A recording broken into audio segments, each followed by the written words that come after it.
O Evangelho de Mateus é o primeiro livro que a gente encontra no Novo Testamento e é o primeiro dos 4 relatos biográficos de Jesus. Esse livro possui 28 capítulos e é tradicionalmente atribuído a Mateus, um discípulo de Jesus que fazia parte ali dos seus 12 apóstolos. Eu digo que é um livro atribuído a Mateus porque em nenhum momento você vai encontrar Mateus assinando e dizendo que foi ele que escreveu. Mas existem várias evidências históricas e culturais que demonstram que esse livro foi sim escrito por Mateus, também chamado de Levi, que era um publicano, ele era um cobrador de imposto. E essa era uma profissão muito desprezada pelos judeus, porque eles eram considerados traidores da pátria, eles eram pessoas que traíram o povo judeu para cobrar impostos para o Império Romano. Curiosamente, ele sendo uma pessoa tão desprezada ali por sua profissão, depois da sua conversão ele ficou conhecido por escrever o evangelho mais voltado para um público judeu, que é o Evangelho de Mateus. O Evangelho de Mateus é o que mais faz referência ao Antigo Testamento, especialmente aos profetas, demonstrando que Jesus é o cumprimento das Escrituras do Antigo Testamento. Para vocês terem uma ideia, o Evangelho de Mateus cita o Velho Testamento mais de 60 vezes, superando assim o Evangelho de Lucas, de João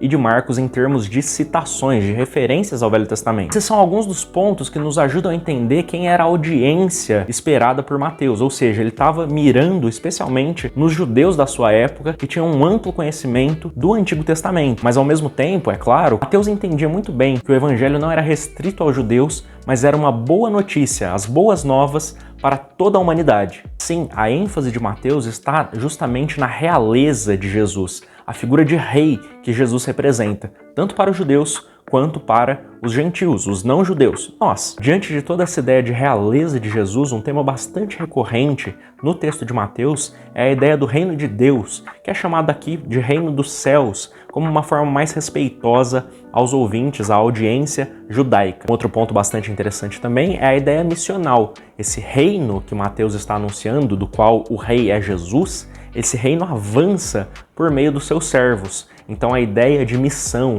a ideia de sair e pregar o evangelho, a ideia de fazer discípulos em todas as nações é uma ideia bastante recorrente ao longo de todo o texto de Mateus, concluindo ali em Mateus 28, com o mandato de Cristo do ide e pregai o evangelho. O livro de Mateus é um livro muito rico e eu quero explorar ele em mais detalhes, por isso se inscreve para não perder os próximos vídeos e acompanha essa série.